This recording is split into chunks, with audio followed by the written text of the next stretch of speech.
morning, everybody. Good morning, good morning, good morning. Everybody survived the pickleball yesterday, which was a fun, great, fun, wish I won more round robin event. But, I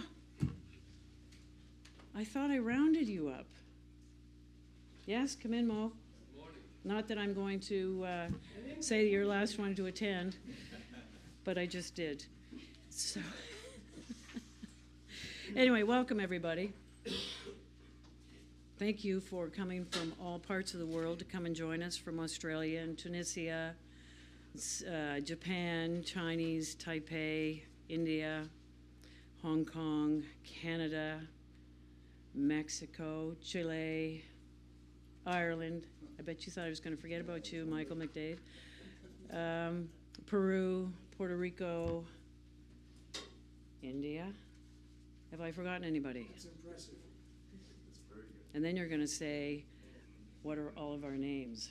Miranda, Moro, you know. Shigeru, yes. I got your attention. Yeah. Yes, I think I was a teacher. Anyway, thank you for coming. And I hope you had a chance to interact and have conversations about what we're doing around the world, talking to member organizations to see what we're doing in respective countries with respect to pickleball. This fun, addictive, emerging game that's embracing people around the world. I'm only allowed 8 minutes, but you can see I've got much more here. Anyway, so I'm welcoming you. And now I'm going to, and the reason why we're here is to talk about what we have done as the Global Pickleball Federation over the past 12 months since we've become an official organization and the prominent governing body for pickleball around the world. So that's what we're going to be doing this morning. You're going to meet various people who are in charge of various committees, and I won't belabor that because you're going to hear all about it from all of us to all of you. So, first up is Javier, our president from Mexico, and he's going to give the opening remarks. Thank you.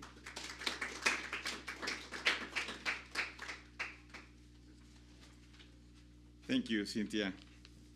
Good morning. National Federation representatives, Continental Federation presidents, board members, GPF sponsors, GPF partners, distinguished guests, fellow pickleball enthusiasts, ladies and gentlemen, welcome to the GPF Activating Morning Session. I want to start my presentation this morning by asking difficult questions. It is easy to just stand here and talk about achievements of the past 12 months. Instead, we need to understand what are the challenges and threats for the future.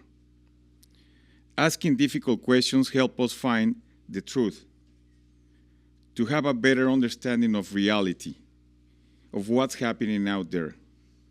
We are not here to safeguard a job or a personal agenda. We are here to make sure we understand reality to make best decisions. So, here are some difficult questions. Is pickleball just a fashion trend destined to pass? Is pickleball just a North America pastime? Has pickleball reached its international peak? Is pickleball any different from any other past Olympic sports that came and faded? Is pickleball really a sport for all and a sport for life? Asking questions like this demands from us to get into the numbers, into data, facts that will help us explain reality. And I'm just going to give you an example.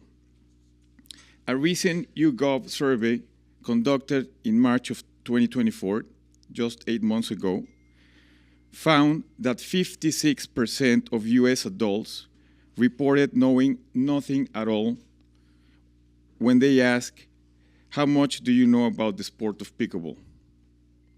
This survey, which included 1,007 US citizens aged 18 and over, used sample matching to gather representative data.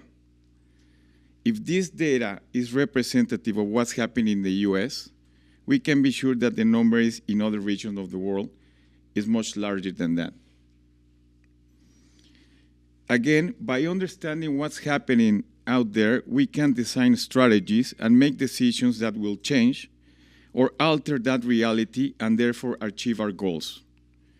That, ladies and gentlemen, is leadership. Leadership is a constant job of asking uncomfortable questions, understanding reality, and making hard decisions. Today, I stand before you as president of the Global Pickleball Federation, honored to share our story and vision. So why are we here?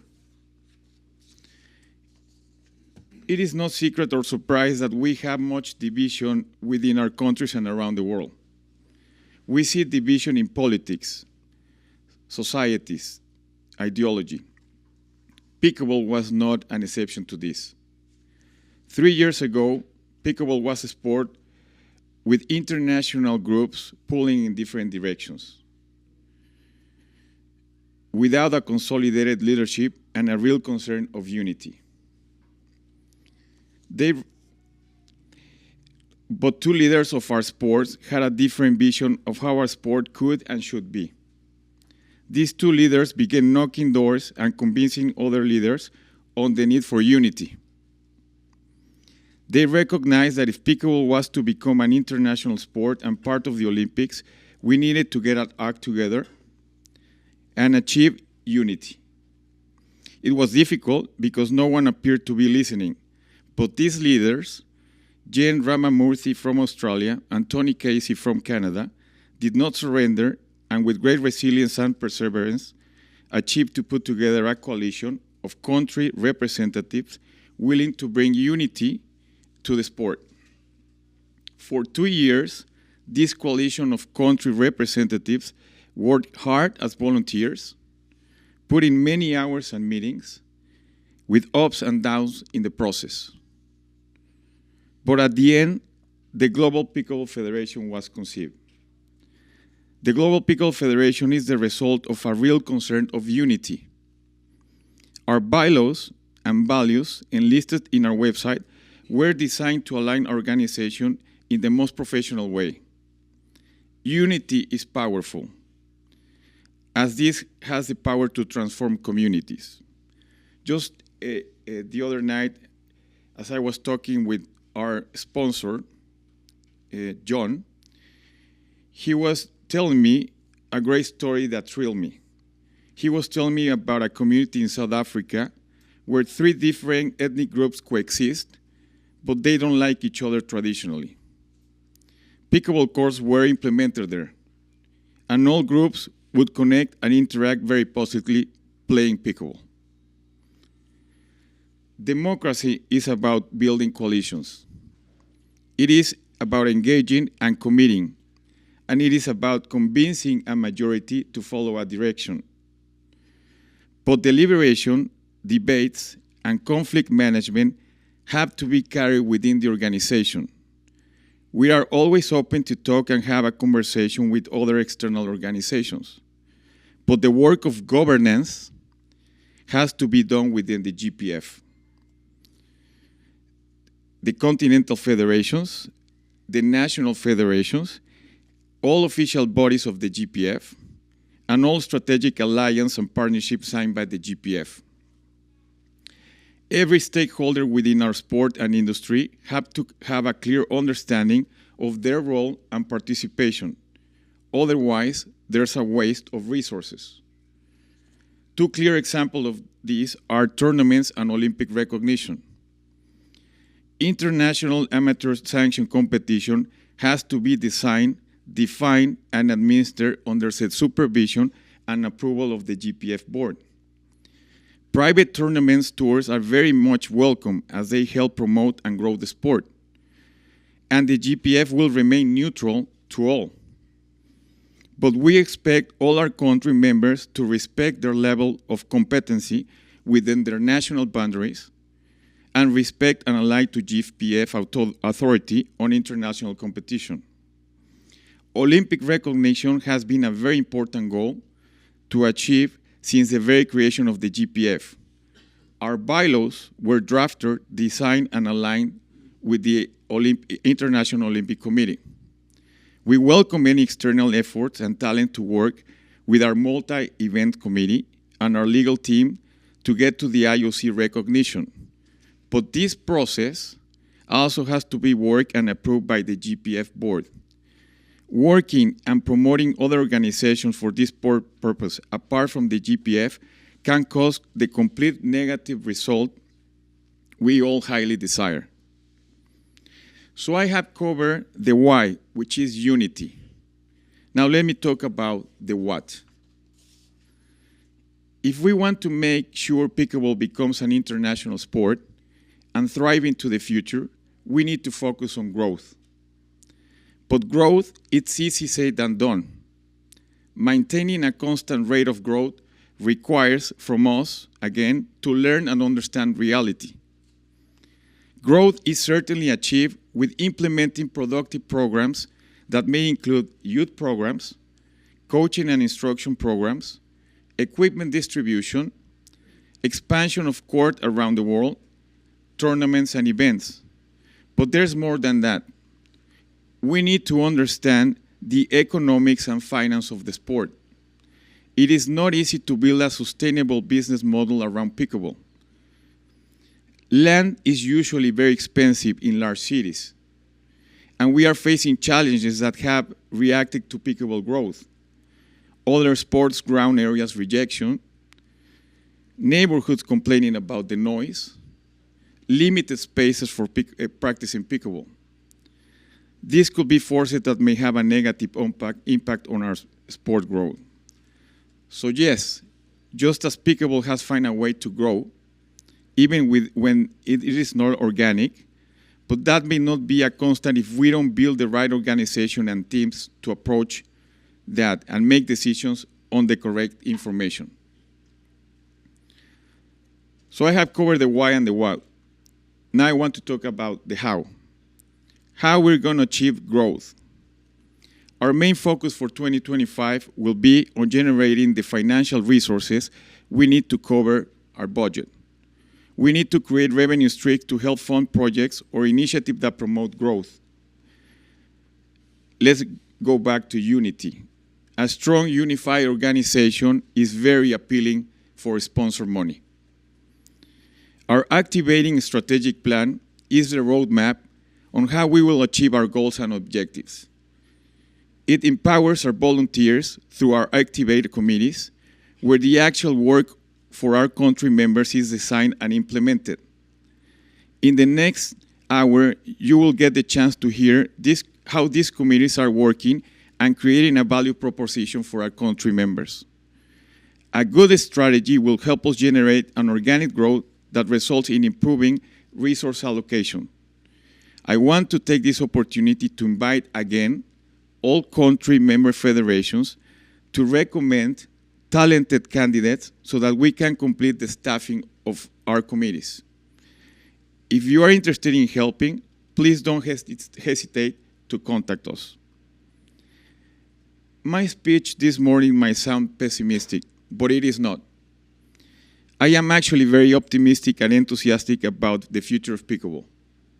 We just need to understand where we are and what it takes to get to where we want so that we can build a solid institution. So join us in shaping pickleball's future. Share our values, volunteer, and support our mission. We all elevate pickleball global stature, inspire new generations, and create a unified community. Now we will hear from Tony Casey, who will talk us briefly about the activating. At the end of presentation, I will make a final statement and read some acknowledgement. Tony.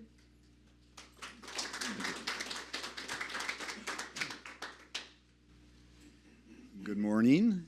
Pickleball can be a sport for all for life. We know that it's a remarkable sport. And GPF aims to advance pickleball for recreation, for competition, for performances at the highest levels. So we have a plan. We developed our plan back in February of this year. We have themes, mission, vision, and core values, priorities, and objectives. And we also have taken action to activate the plan. It's nice to have a plan, but you want to implement it. And we've moved ahead with a core 4 that we refer to in terms of executive leadership, with our executive committee of Javier and Steve and Mike and Ruth and Jen. We also have a governance committee, we have a finance and audit committee, and we also have a legal committee. In addition to that, we have 8 areas of growth and development, and we call them the Active 8. So we're activating our organization, and we have an Active 8. GPF has a plan, and importantly, we're going to activate our plan and move forward. The presentations you're going to hear over the next little while are going to be about the 8 Activate committees, and everyone has 8 minutes to do their 8 Activate. Come in, 888, Activate. Secondly, we're going to hear from what's happening in Africa, Asia, Europe, Oceania, and the Americas. And then thirdly, we're going to have a presentation from that country called Canada in terms of what they're doing, where they are right now, and how they got to the spot. We're going to give them a couple more than 8 minutes there. So that's what we're going to do. And leading off is the very spirited duel of Sidwell and Clark, who are going to talk about the first of the Activate committees called, I think it's membership. Membership. Steve, Cynthia. Sure.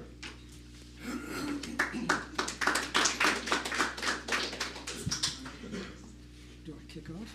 You kick off. Good morning, everyone. Tough speeches to follow with my esteemed colleagues. Well, as Javier said, he's announced pretty quickly the whys and the whats. But the rubber meets the road at the hows. And we're one of those first hows. We're membership. And when you're at a global organization, membership is fairly important. No members, no need for a federation. And we're very proud with the work that we've been done to date. The membership committee has 7 people, one of the largest committees of the GPF, headed by the distinguished Cynthia Clark, who is the Director of Membership Operations. So today we're going to, and we've got 8 minutes, we're going to talk fast. So today we're going to talk about membership by numbers and continents. She'll walk through the actual numbers, which are very good. We'll talk about the support that we give to our members. And then finally, we'll talk about the benefits. When we talk to countries about joining our organization, it has to be more than just we'd like you to join. It's got to be tangible incentives, and we think we've got a pretty good plate of those. So on that note, I'll pass it over to Cynthia. Thank you. Actually, I'm the Membership Operations Director, and if you simplify that, MOD, your MOD Director for GPF. God. All right? Eduardo, can you go back a slide, please? Just go back one. There. Membership by continent. We have had a number of applications over the past 12 months from all regions of the world. A lot of countries are very enthusiastic about joining the Global Pickleball Federation. Just so you get an idea of how it works, we have an application site on the Global Pickleball Federation. We have agreements with Oceania, with the Asian Pickleball Association, with the Confederation of African Pickleball, with the Pickleball Federation of the Americas. We do not have one with Europe as yet. We are slowly getting there. So what happens is we get an application from, let's say, Pakistan. In fact, we've received 6 or 7 applications from Pakistan. What we do is we refer them back to the Asian Pickleball Association, to Adita, which he will speak to that, so that there is a process at because we don't really know what's going on in the continents other than there's a whole bunch of enthusiasm around the world. You didn't put the timer on, thank you. And Oh, that's good. Hey, was that free time? That was free time. That was free time. Yeah. Oh, man, he did have it Down on. to 5 minutes. Okay, so what happens is Asia will then, the APA will then process the applications because they can find out who is the leading and/or sport, the nationally recognized sport organization within their country. And then they will approve that organization and then nominate them for GPF approval. With Europe, it's a little different. They send their application in, we deal with them directly until we get an agreement with the European Pickleball Federation or one that is similar to it, if we can't get that agreement. So there is a process for this to happen.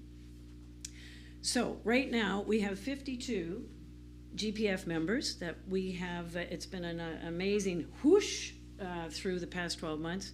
We have 47 in the pipeline, which by the end of 2025, on or before that, we'll be at 99, if not more, because of what we are doing. So what you can see there with the orange is the existing GPF members, and the blue says where we're going to be emerging quite significantly: Asia, Africa, the Americas, Europe, Oceania. We're pushing. We've got 7 members, and pickleball is being played in some of the other islands around, but that's what we have to date. Your turn. Okay, just one quick note about those numbers. So one of our goals is obviously to get to the Olympics, and there's a process to do that. And just about a month ago, a group called Ames and Sport Accord released the requirements for the number of member countries you need to apply for membership. And that number is 60. So we're feeling pretty solid. We're on track to do that. Okay, pardon me. What are the actual benefits of joining the GPF right now? Well, there's a lot more on deck, and there's 3 that are worth talking about. The first is our association now with a new group called Pickleheads, and it's the first global attempt, global project to identify places to play globally. No one has that. This organization we've partnered with them, and it'd be an exclusive relationship. So if you're in Albania and want to know where to go play pickleball, that'll be the source to do that. So Pickleheads is one. Second thing we're working on that I think will be equally of interest is a global event calendar. We have an obligation to do that. No one else has the capacity to do that, or the obligation to do it. So that'll be a big project for us in 2025. And then lastly, as Cynthia explained, our structure is the Global Pickleball Federation, Continental Federations, and National Federations. The Continental Federations are the implementation arm of the GPF. We have close relationships, as Cynthia said, with Aditya and the 3 other Continental Federations. So we'll be working to build that up continually.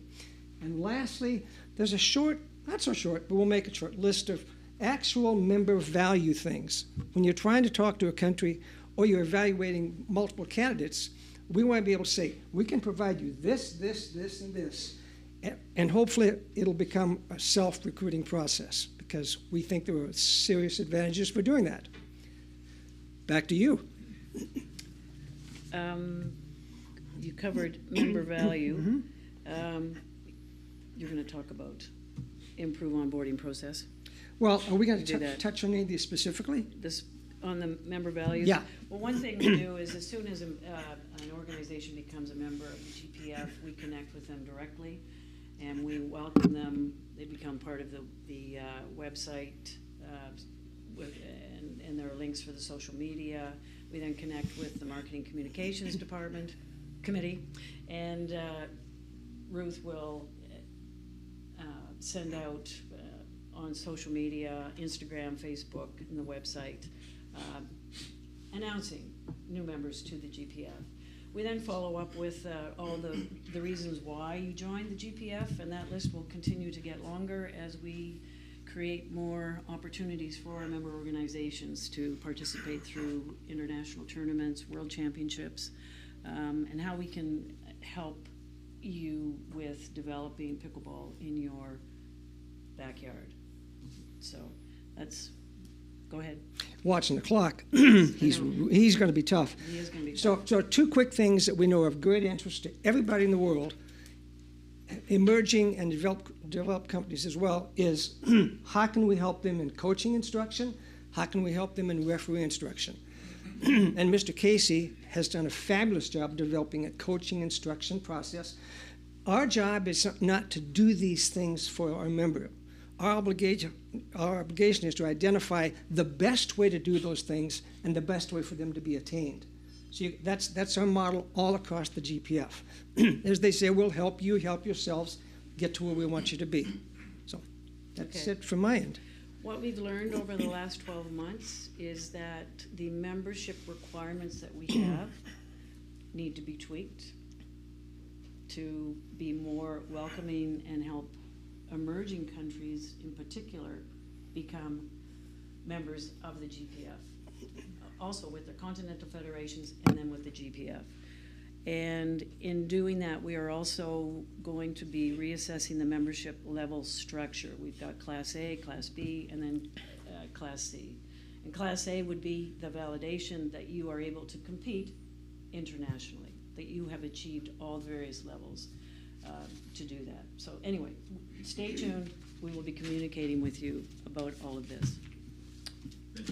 Thank you. Thank you. Thanks, Cynthia. Good. Okay.